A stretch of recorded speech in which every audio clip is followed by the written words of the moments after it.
இந்த மிஷின்ல எந்த விதமான கோளாறும் கிடையாது. இந்த மிஷின் வச்சு தான் நாங்கள் எலெக்ஷன் ஜெயிச்சிருக்கோம். 2014 நாங்கள் தான் ஆட்சியில் இருந்தோம். நாங்கள் ஆட்சியில் இருக்கும்போது தான் ஆட்சி மாற்றம் வந்துச்சு. அப்புறம் எப்படி பிஜேபி அப்போ போய் கோளாறு பண்ணாங்க? அந்த நொண்டி சாக்க சொல்றதுக்கு கார்த்தி தயாரா இல்லை. அவ்வளவுதான். என்ன மேஜிக் நடக்குது? பிஜேபி தொடர்ந்து வெற்றி மக்கள் வாக்களிக்கிறான், ஜெயிக்கிறான், அதோட முடிஞ்சு போச்சு. மிஷின்ல கோளாறுன்றதை நான் ஏத்துக்கவே மாட்டேன். மிஷின்ல குளறுபடி செஞ்சு வாக்குகள் பெற முடியாது. மிஷின்ல குளறுபடி செய்யவே முடியாது. ஏன்னு சொல்றேன், இந்த மிஷின் வந்து நெட்வொர்க் கிடையாது. உங்க போனும் என் போனும் ஒரு ஸ்மார்ட் போனா இருந்தா ஒரு நெட்வொர்க்ல இருக்கிறோம். ஒரு டெலிகாம் நெட்வொர்க்ல இருப்போம், இல்லாட்டி ஒரு சாஃப்ட்வேர் நெட்வொர்க், iOS இருக்கலாம், ஆண்ட்ராய்டு இருக்கலாம், அந்த மாதிரி நெட்வொர்க்ல கனெக்டட்.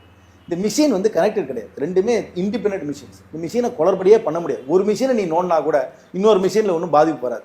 இரண்டாவது ஒன்று தெளிவாக தெரிஞ்சுங்க, வேட்பாளர் பட்டியல்ன்றது கட்சிப்படி அந்த வேட்பாளர் பட்டியல் கிடையாது. எல்லாருமே சொல்லுவாங்க நம்பர் 1 அமுக்கினா எல்லா ஓட்டும் நம்பர் 3க்கு போயிடுது. நம்பர் 1 வந்து காங்கிரஸ் கட்சி, நம்பர் 3 வந்து பாஜக, நம்பர் 1ல பட்டன் அமுக்கினோம்னா நேராக 3க்கு போயிடுது அப்படின்னு சொன்னா தப்பது. ஏன்னா ஒரு தொகுதியிலையும் அந்த வேட்பாளருடைய ஆல்பபெட்டிக்கல் ஆர்டர்ல தான் நம்ம போடுறோமே தவிர கட்சிப்படி அந்த லிஸ்ட் வரது கிடையாது. வேட்பாளரோட லிஸ்ட் எப்போ தெரியும்? லாஸ்ட் டேட் ஆஃப் விட்ராவல் வரைக்கும் யாருக்குமே அந்த லிஸ்ட் தெரியாது. ஒரு தொகுதியில் ஒரு ஆனந்த் இருப்பாரு, இன்னொரு தொகுதியில் ஒரு ஜஹீர் இருப்பாரு, இன்னொரு தொகுதியில் ஒரு பாலு இருப்பாரு. ABZ தான் வரும். அது எந்த கட்சியில் அவங்க இருக்காங்கன்னு தெரியாது. அதனால கட்சிப்படி ஆர்டர் கிடையாது. National parties, state parties, recognise பார்ட்டிஸ்க்குள்ள alphabetical order of the candidates தான்.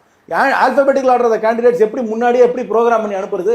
இந்த சென்ட்ரல் மெட்ராஸ்ல ஒரு ஆர்டர் இருக்கும், அந்த பக்கத்து தொகுதியில் இன்னொரு ஆர்டர் இருக்கும். இங்க வந்து வேட்பாளர் நம்பர் 1 காங்கிரஸ் வேட்பாளர் இருப்பாரு, அந்த பக்கத்து தொகுதியில வேட்பாளர் நம்பர் 2 காங்கிரஸ் வேட்பாளர். இது உங்களுடைய கெஸ்ஸிங் தானே? கெஸ்ஸிங் கிடையாது, ஃபேக்ட். இது இல்ல ஃபேக்ட்னா சில வல்லுநர்கள் சொல்றாங்களே மாத்த செய்ய முடியும், ஒரு வல்லுநர் வாய்ப்பு இருக்குன்னு டெக்னாலஜி ரீதியாக வெளிப்படுத்துறாங்க. ஒண்ணும் பண்ணல. எலெக்ஷன் கமிஷன் வந்து மிஷினை வச்சு காமிச்சு ஓபனா சொன்னாங்க. வல்லுநர் சொல்றது போய் நீங்க சொல்றது உண்மையா?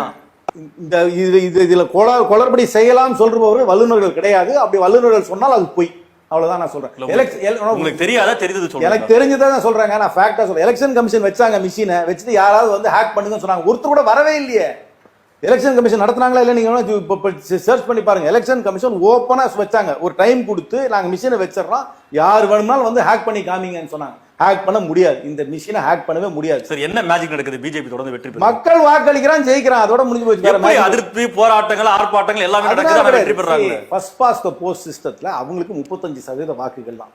அவங்க ஒரு முறையும் அவர்கள் நடத்துகின்ற அத்தனை செயல்பாடுகளும் அந்த 35% மக்களை திருப்திப்படுத்துறதுக்கு நடத்துகிறாங்க. அவங்களோட அந்த 35% மக்களோட திருப்திப்படுத்த வேண்டிய ஒரே விஷயம் ஆன்டி இஸ்லாமிக்கா இருக்கணும். இஸ்லாமியர்களுக்கு எதிர்ப்பான செயல்பாடுகளை செய்து கொண்டே இருந்தார்கள் என்றால் இந்த 35% குறிப்பாக வட மாநிலங்களில் இருக்க 35% அப்படியே சாலிடா நிக்குது. அவ்வளவுதான். அவங்க வாக்கு வங்கி ஒன்றும் கூடவும். ஒரே ஒரு கேள்வி, பிஜேபி எலெக்ஷன் மிஷினை ஒத்துக்கிட்டீங்களா இல்ல இன்னும் ஒத்துக்காம இருக்கீங்களா? அத வல்லுநர் சொல்லிட்டாங்க. அந்த வல்லுநர் ஒரு வல்லுநர் பேரை நீங்க சொல்லல, அந்த வல்லுநர் என்னைக்கு செஞ்சாருன்னு சொல்லல. அதை வச்சு அதை எப்படி நான் ஏத்துக்கிறது? நான் கிளியரா சொல்றேனே.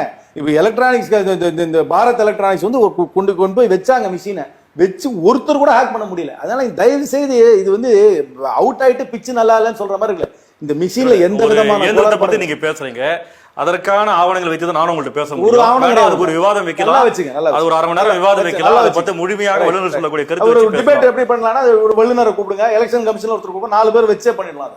4 எலெக்ஷன் கமிஷன்ல ஒருத்தர் கூப்பிடுங்க. எலெக்ஷன் கமிஷன் தயவு செய்து நம்மளுடைய தேர்தல் முறைகள் நிரூபிச்சா நிரூபிச்சுக்கங்க. நிரூபிச்சதுக்கு அப்புறம் தானே பண்ணணும். நான் உலகம் உருண்டைன்னு சொல்றேன், நீங்க பிளாட்னு சொல்றீங்க. எனக்கு நான் உருண்டைன்னு சொல்றேன், நீங்க பிளாட்னு ப்ரூவ் பண்ணுங்க. இல்ல, நீங்க நிரூபிச்சா ஒரு கருத்து வந்துரும், நான் நிரூபிச்சா நீங்க என்ன கருத்து? நிரூபிச்சா நான் ஏத்துக்கிட்டா ஆகணும். நான் ஒன்னும் அவ்வளவு ஒன்னும் அரகண்ட் கிடையாது, அவ்வளவு ஒன்னும் அப்சனட் கிடையாது. நீங்க நிரூபிச்சுதான் நான் ஏத்துக்கிறேன், நிரூபிக்க முடியாது. ஆனா இன்னைக்கு நான் சொல்றேன், கேட்டகோரிக்கலா சொல்றேன், உங்க நேயர்களுக்கு சொல்றேன், இந்த மிஷின்ல எந்த விதமான கோளாறும் கிடையாது.